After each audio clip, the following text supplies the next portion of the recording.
Bonjour à tous et bienvenue dans ce nouveau grand JT des territoires. Voici tout de suite les titres de l'actualité.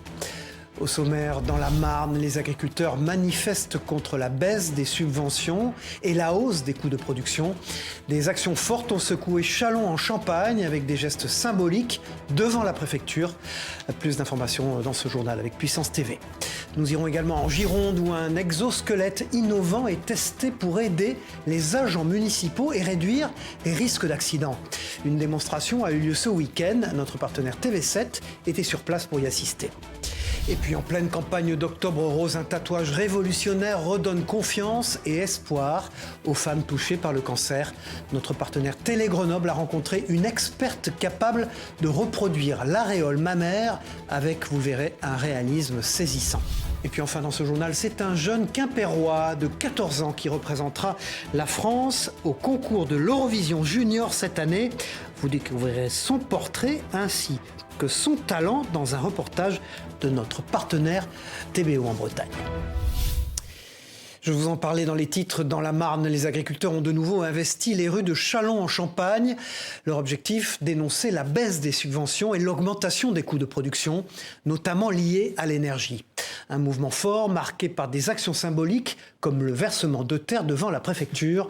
Notre partenaire Puissance TV était sur place. Regardez. Le soleil n'est pas encore levé, mais sa colère à lui est bien réveillée. Cette journée, il la consacre à une nouvelle mobilisation, direction Châlons en Champagne. Comme beaucoup de ses collègues, Stéphane accuse le coup. Depuis des années, tout augmente, le carburant, les coûts de production et la suppression progressive des avantages fiscaux sur le gasoil non routier pèse lourdement sur son budget. Pour lui, cette taxation est incompréhensible, surtout avec les normes de plus en plus strictes sur l'utilisation des pesticides qui compliquent davantage son travail au quotidien. C'est vrai que l'hiver dernier, on est sorti dans la rue. On a obtenu certaines choses, des avancées fiscales, la jachère. Mais une chose qui avait été promise par le gouvernement, c'est de la simplification administrative. Chose qu'aujourd'hui, on ne voit pas venir. Et au contraire, on nous en rajoute. Les éleveurs n'en peuvent plus. On leur demande toujours plus et gagner toujours moins. Donc à un moment, ça ne peut plus aller. Il est 8h, c'est l'heure de partir pour Stéphane. On part direction Mont-Célongeois, retrouver les collègues. Et après, on part en convoi direction la préfecture Châlons en Champagne. Plus de 150 agriculteurs et 30 tracteurs étaient présents dès 10h à Châlons en Champagne. Après un discours du président de la FNSEA, les manifestants ont versé de la terre devant la préfecture de la Marne, synonyme de mécontentement. Une discussion a ensuite eu lieu avec le préfet. En Martinique, le couvre-feu frappe les professionnels de la nuit. Instauré le 10 octobre suite aux révoltes liées à la vie chère, il devait durer quelques jours, mais a été prolongé jusqu'au 21 octobre. Cette situation fragilise davantage les commerces et les activités nocturnes déjà touchées par l'insécurité ambiante. Reportage signé Diana François Eudoxie pour notre partenaire Via ATV sur place. Depuis la mise en place du couvre-feu, dans ce restaurant, le nombre de couverts se compte sur les doigts d'une main.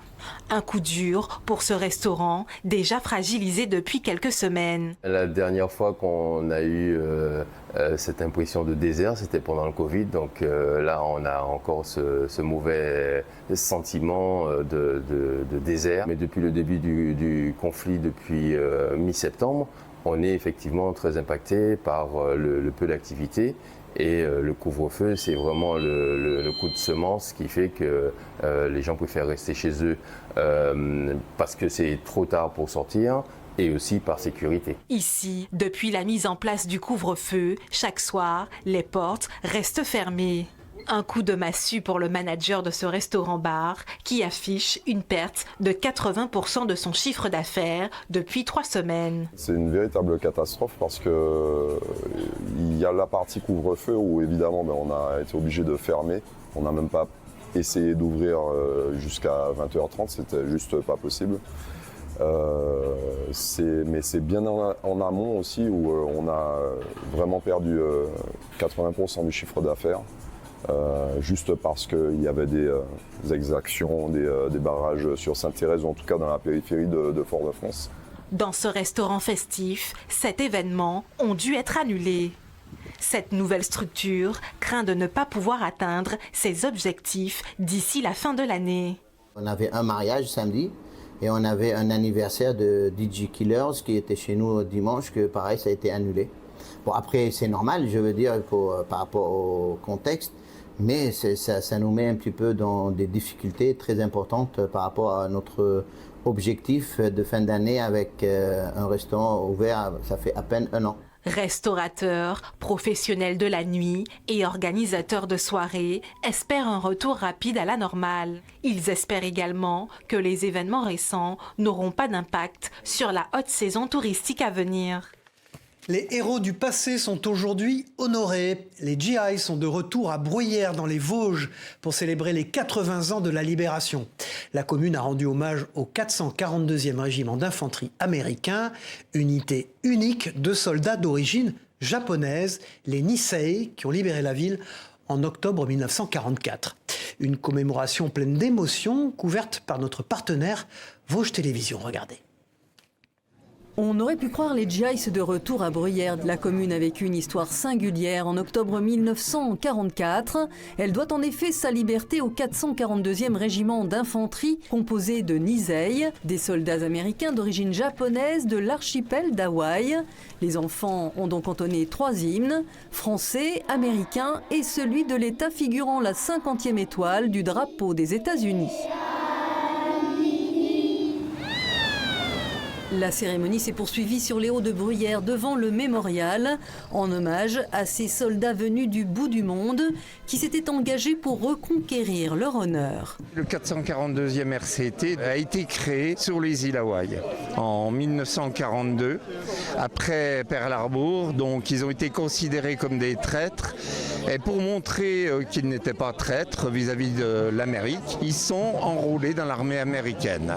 Les Américains auront vécu l'enfer face aux Allemands, 10 jours d'âpres combats depuis les collines. Mais la bataille de Bruyères et Bifontaine, ce sera aussi, sur ordre de Roosevelt, le sauvetage du bataillon perdu. Il faut savoir que c'était le premier bataillon de l'armée américaine de Fort Alamo où David Crockett avait servi. Donc pour les États-Unis, c'était impossible de perdre ce bataillon. Et sous le regard ému de leur famille, une clairière du souvenir enfin a été inaugurée qui scelle l'amitié qui existait entre le vétéran Sandy Hawk et l'élu local Gérard Deschazeaux, artisan du jumelage de Bruyères avec Honolulu. En 1959, nous sommes venus à Bruyères pour la première fois. Mon père voulait montrer à toute la famille là où il avait combattu et renouer avec son passé. Sur 2500 soldats Nisei venus en Europe, seuls 500 retrouveront leur mère patrie américaine. Bruyères ne les oublie pas. Alors que 200 000 personnes parlent breton en France aujourd'hui, Nantes s'impose comme un phare de cette langue. C'est un tournant historique, plus de 1000 élèves et étudiants apprennent le breton dans l'Académie de Nantes cette année. Une hausse de 20% depuis 2020, que ce soit en cursus bilingue ou à l'école d'Iwan, l'engouement pour la langue bretonne est au rendez-vous. Regardez ce reportage de notre partenaire Télé Nantes.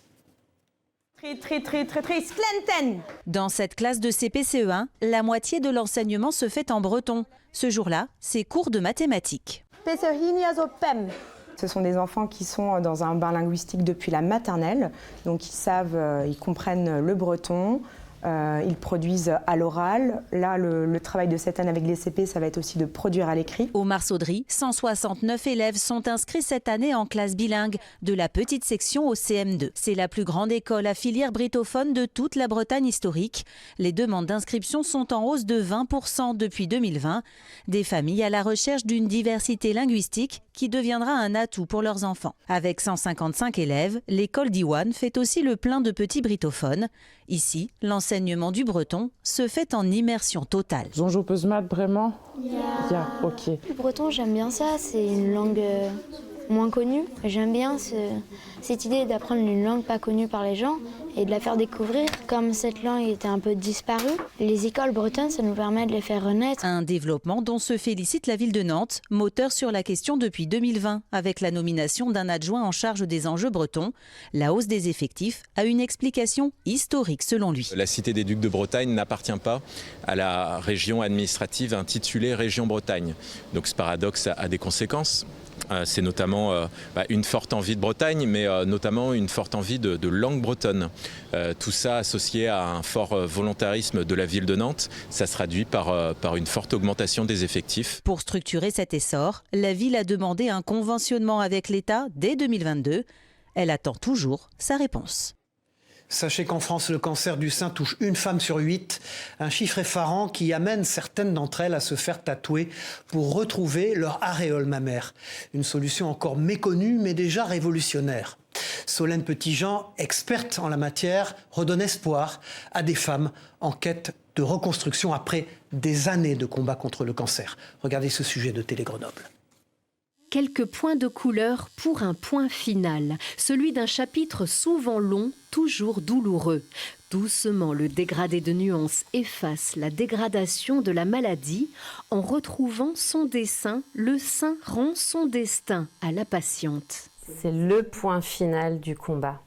Et c'est aussi crucial pour retrouver confiance en soi et se reconstruire de manière véritablement complète. Se reconstruire, se réparer avec le tatouage. La dermopigmentation corrective reste une technique peu connue. Un travail minutieux pour lequel Solène s'est formée pendant 2 années aux côtés d'une amie spécialiste. Elle m'a formée au dessin, à la colorimétrie, au jeu d'ombre. On travaille beaucoup avec un mélange des encres. Et on va travailler les ombrages, les reliefs pour donner un effet 3D. On va aller jusqu'à travailler les tubercules, recréer les grains de beauté. En laissant une empreinte très douce, c'est ce qui a motivé Céline à pousser la porte de Label Repair. Après 7 mois de chimiothérapie, 3 ans de lutte, elle veut tourner la page entre femmes et ne plus être une patiente. L'option tatouage est une super solution pour ça parce qu'on est moins dans le domaine médical. On l'a tellement été en étant patiente qu'on a envie après d'en sortir au plus vite. D'autres solutions comme ces prothèses adhésives créées sur mesure sont proposées par Solène. Quand la personne découvre sa nouvelle aréole mammaire dans le miroir, là il y a vraiment quelque chose de fort, il y a souvent des larmes. C'est en grosse partie pour ça que j'ai choisi de m'orienter vers ce métier-là. Solène s'engage au point de mobiliser des partenaires pour prendre en charge le tatouage réparateur, pour prendre la dernière charge des femmes avant de tracer leur nouvelle route. Nous partons pour la Nouvelle-Aquitaine, à Pessac en Gironde, où les nouvelles technologies entrent en action pour soutenir les agents municipaux. Depuis mi-octobre, le service des sports teste un exosquelette innovant qui vise à réduire les troubles musculo-squelettiques et à diminuer les risques d'accidents au travail. Une démonstration impressionnante a eu lieu à la salle Omnisport de Belgrave. Reportage signé Juliette Huard pour notre partenaire TV7, la chaîne du groupe Sud-Ouest. Ce matin-là, Jean, employé de la commune de Pessac, est équipé d'un drôle d'appareil.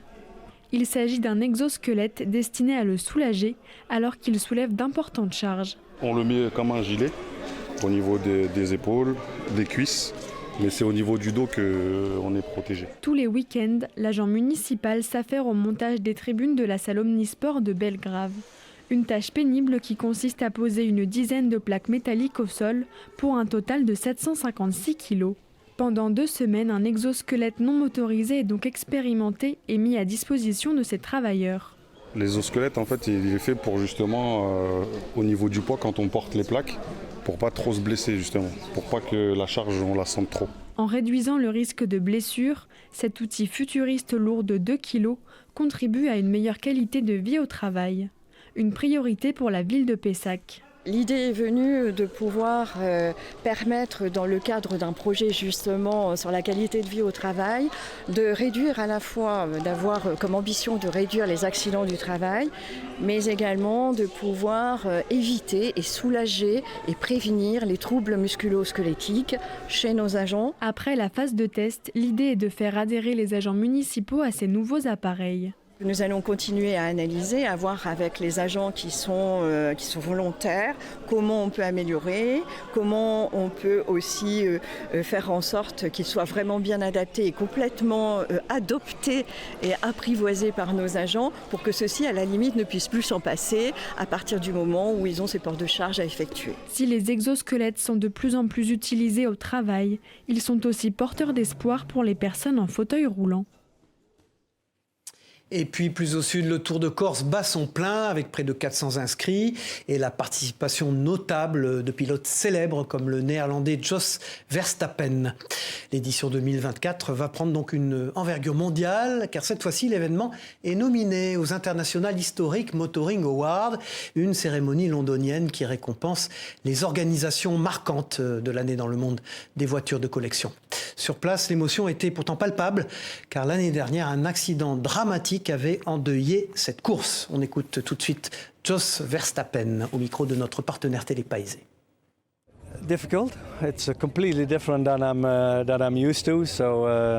C'est difficile, c'est complètement différent de ce dont j'ai l'habitude. Je ne suis pas habitué à ce genre de virage serré. En Belgique, nous avons beaucoup de lignes droites, plus longues et quelques virages. Mais ici, c'est un virage après un autre. Tu dois trouver un rythme et après, je pense qu'il faut comprendre les routes et comment conduire dessus. Vous l'avez vu dans les titres, le talent n'a pas d'âge. À 14 ans, Titouan Herveau représentera la France à l'Eurovision Junior le 16 novembre prochain. Il a présenté sa chanson « Comme ci, comme ça » dans sa ville natale de Quimper, devant un public enflammé composé de ses camarades et de ses amis. Retour sur cette prestation avec Enora Lenôtre pour notre partenaire TBO en Bretagne.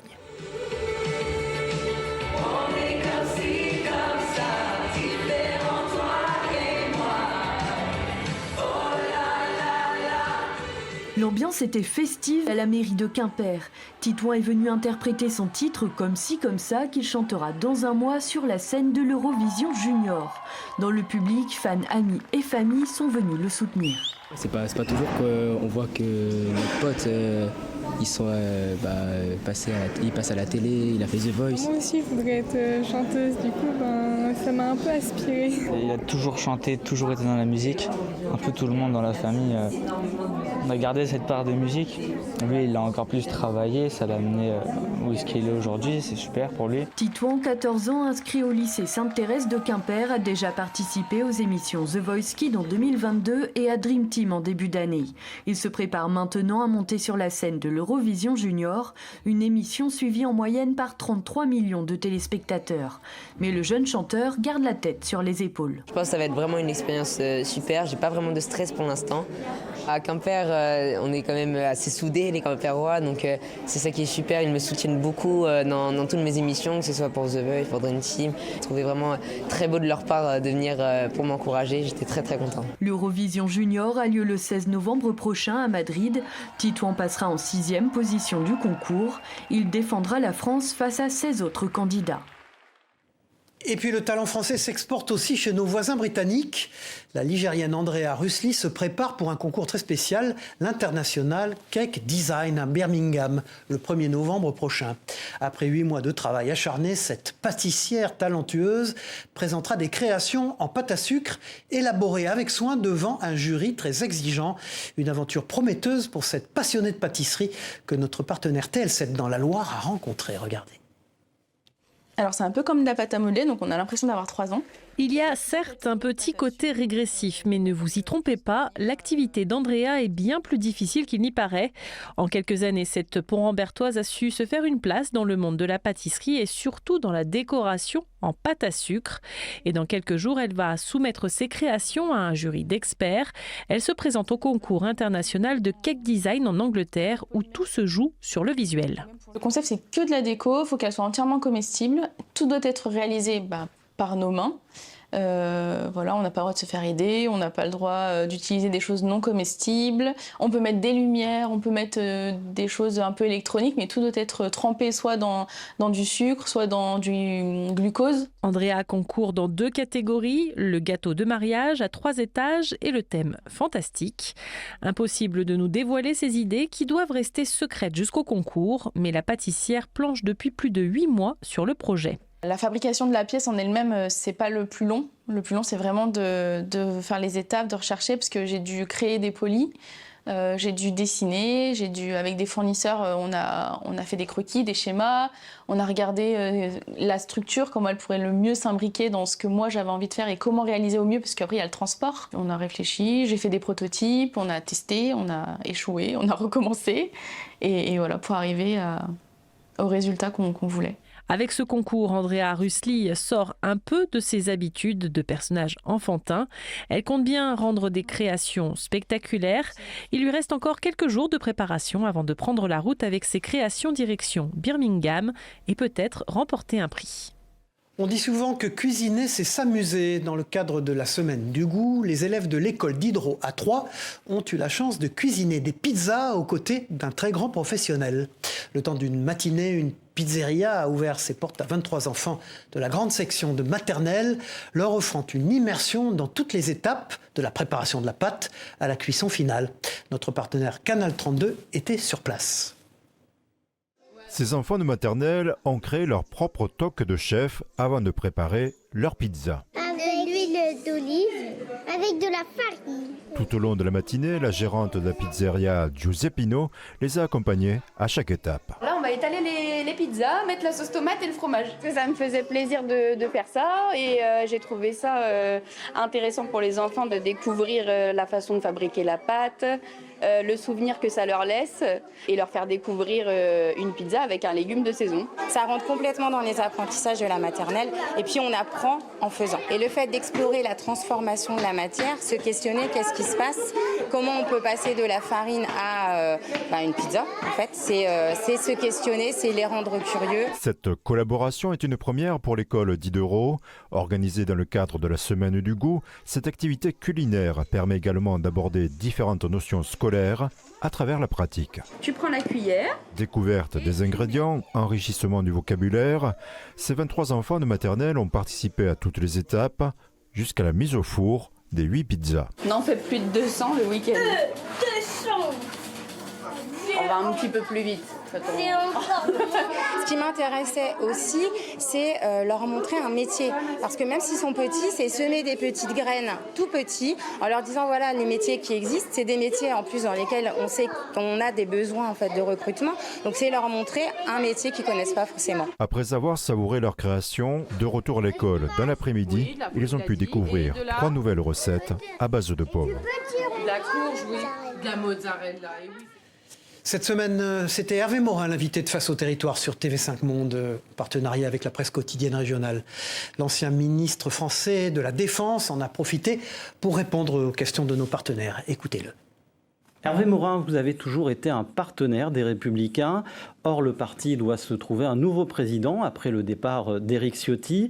Est-ce que David Lisnard, le maire de Cannes, avec qui vous partagez beaucoup d'idées, a le bon profil pour présider les Républicains? Et est-ce qu'il serait en capacité de refonder la droite? Alors, un Niçois, enfin dans la région de Nice, il est maire de Cannes, et contre un Normand, parce que vous avez Édouard Philippe chez vous aussi qui est candidat. Oui, écoutez, au bout du compte, il n'en faudra qu'un. Hein. S'il y en a deux, on ne sera pas au second tour. Hein. Voilà. C'est déjà ça. Votre cœur penche pour lequel? Sans aucun doute, David Lisnard. Oui. Tout le monde le sait. Je travaille avec lui. On fait un gros travail de fond. Et je dis à Nice Matin, n'hésitez pas à faire de grandes pages sur le meilleur maire. Il m'entend, hein ah oui, il m'entend. Le meilleur maire des Alpes-Maritimes. Il a de la culture, du fond, de la profondeur. Dis donc, je vous ai jamais entendu si laudateur pour personne. Eh bien, écoutez, moi, j'ai été en charge du projet à l'UDF quand j'étais dans mon jeune temps. Vous pourriez être ministre de David Lisnard dans un gouvernement Lisnard. C'est pas mon débat.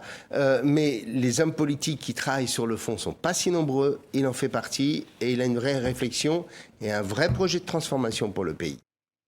Saviez-vous que les Français consommaient 2 fois plus de viande que la moyenne mondiale?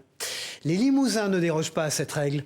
À Limoges, la rue de la Boucherie, symbole du commerce local, a été sauvée de la destruction en 1973 grâce à la création de la Frérie des Petits Ventres. Notre partenaire 7 à Limoges s'est rendu sur place à l'occasion de cette célèbre fête annuelle qui célèbre les bons produits et la gastronomie régionale.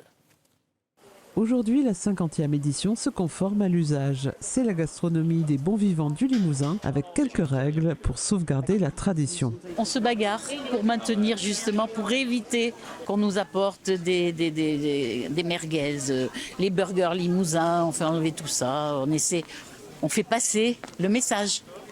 La sincérité de chacun qui fait fabriquer à des petits artisans. C'est d'une fraîcheur exceptionnelle.